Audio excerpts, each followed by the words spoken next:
안녕하세요 여러분, 김영현 전도사입니다. 저는 어저께 한 기사를 접하게 되었는데 그 기사의 제목은 이렇습니다. 여의도 순복음교회 문재인 대통령 하야 동참 50만 서명지 안 보내. 이 기사의 내용인즉 여의도 순복음교회는 문재인 대통령 하야 서명지에 사인을 한 적이 없고 그런 정치적 발언을 한 적도 없다는 내용이었습니다. 그 내용을 조금 더 자세히 읽어드리면 이렇게 여의도 순복음교회의 입장을 밝히고 있습니다. 그러면서 여의도 순복음교회는 그 어떤 단체나 개인이 정치적 목적으로 교회를 이용하거나 잘못된 주장을 해 교회의 본질적 사명 감당을 혼돈케 하는 일을 하지 않기를 간곡히 부탁드린다고 했다. 끝으로 여의도 순복음교회는 정치적 중립을 지키며 이념 대립으로 나뉘어진 한국교회를 그리스도의 사랑으로 하나로 만드는 일과 한반도 평화 통일을 위해 최선을 다할 것이라고 전했다. 여러분, 이것이 지금 여의도 순복음교회의 공식 발표라고 나온 기사의 일부입니다. 이 기사의 내용을 보면 여의도 순복음교회는 정치적인 중립성을 지키고 교회의 본질을 회복해야 된다고 말하고 있습니다.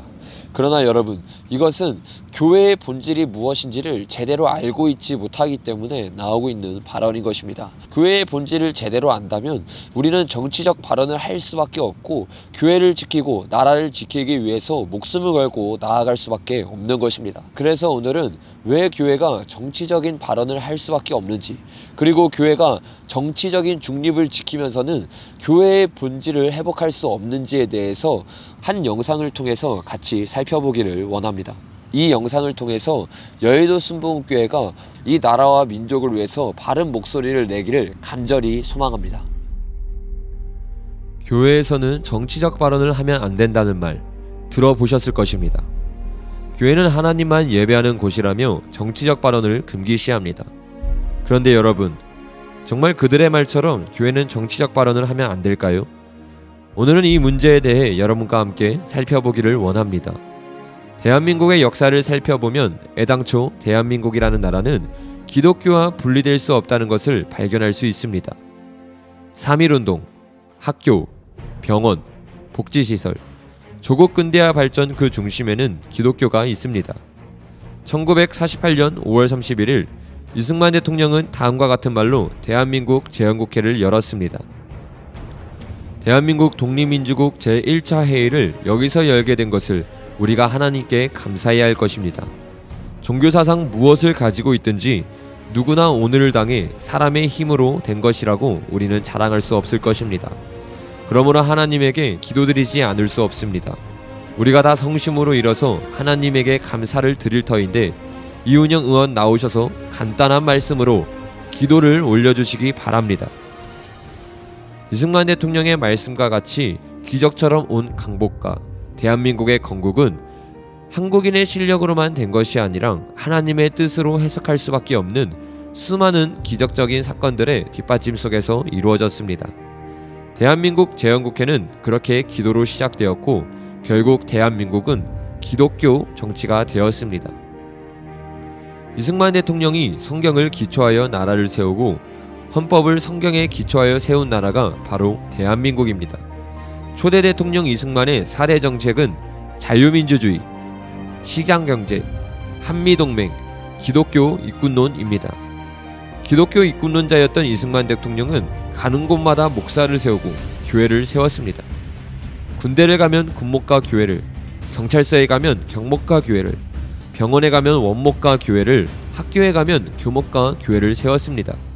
대한민국 국민들이 가는 곳곳마다 목사를 만나고 복음을 들을 수 있게 만들어 놓았고 그로 인해 수많은 영혼들이 구원을 받게 되었습니다. 여러분, 이래도 교회와 정치가 관계가 없습니까? 이래도 교회는 나라가 어떻게 되든 관여하면 안 됩니까?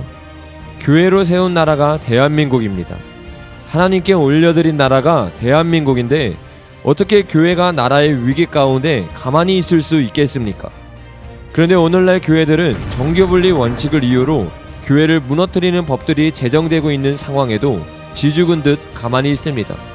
그러나 이것은 수많은 교회들이 정교분리의 뜻을 오해하고 있기 때문에 나오는 반응들입니다.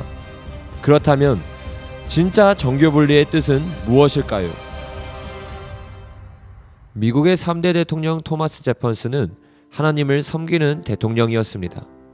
토마스 제퍼슨은 그 당시 탄압받던 교회를 보호하기 위하여 정교분리 원칙을 만들었습니다. 진짜 정교분리의 원칙은 이렇습니다. 첫째, 세상 정부는 교회를 탄압하는 법을 제정할 수 없다.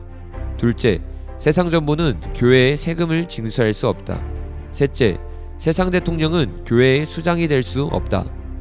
교회를 세상으로부터 보호하고 자유롭게 진리를 외치며 예배를 드릴 수 있도록 만든 것이 바로 정교분리입니다. 그런데 오늘날 수많은 그리스도인들은 정교분리를 어떻게 알고 있습니까? 그들은 정교분리의 진짜 뜻도 모르고 교회는 정치에 관여해서는 안 된다고 말합니다. 이는 일제시대 때 일본이 진짜 정교분리 세 가지 원리를 의도적으로 빼버리고 정치와 교회는 서로 간섭하지 않는다고 왜곡하였기 때문입니다.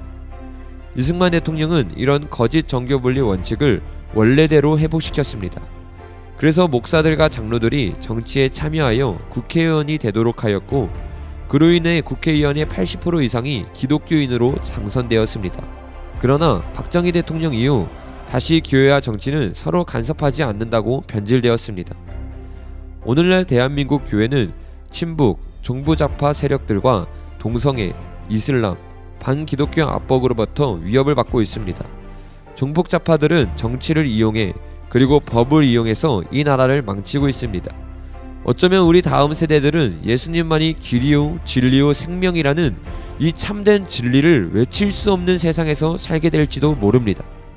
어쩌면 수많은 사람들은 참된 복음을 들을 수 없는 나라에서 살다가 지옥으로 갈 수 있습니다. 여러분, 나라가 이런 상황인데 진짜 기독교인들은 교양 있게 신앙생활하며 정치 이야기를 하면 안 된다는 것이 과연 맞는 이야기일까요? 그것이 진짜 예수님의 마음을 아는 사람들의 이야기가 맞을까요? 그 사람들은 예수님을 만난 자들이 아니라 종교놀이를 하고 있는 자들일 것입니다. 진짜 기독교인들이라면 남들이 뭐라고 하든 상관하지 않고 기도로 세워진 이 대한민국이 끝까지 예수님을 찬양하고 끝까지 예수님을 예배하는 나라가 될 수 있도록 목숨을 거는 자는 아닐까요? 잘못된 법과 싸우며 잘못된 정치와 목숨을 걸고 싸워서 다음 세대를 위해 목숨을 건 신앙으로 나아가는 것이 진짜 예수님의 본을 따르는 것이라고 저는 생각합니다. 그래도 아직 기독교인으로서 정치적 이야기를 하는 것이 마음에 안 다가오신다면 마지막으로 여러분에게 이승만 대통령이 청년 시절에 쓴 글을 소개해드리고 싶습니다. 1903년 28살이었던 청년 이승만이 이런 글을 썼습니다. 두 가지 편벽됨.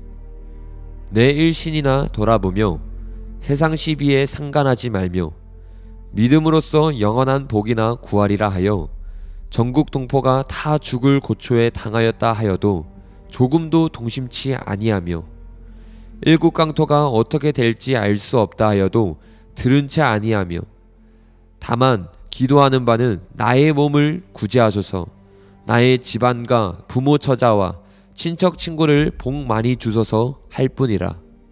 이 어찌 예수의 본이며 하나님의 기쁘게 들으시는 바라 하리요. 이는 이른바 교회의 편벽되기를 주의함이라. 사랑하는 여러분, 저는 저와 여러분이 대한민국을 사랑했고 하나님을 사랑했던 청년 이승만의 글처럼 이제는 나만을 위한 이기적인 신앙생활을 그만 접어야 한다고 생각합니다. 그리고 이제는 이 나라와 이 민족을 위해, 아니 이 땅에 임할 하나님 나라와 그의 의를 위해 목숨을 걸고 하나의 미랄이 되어 외칠 수 있는 자들이 되기를 간절히 소망합니다.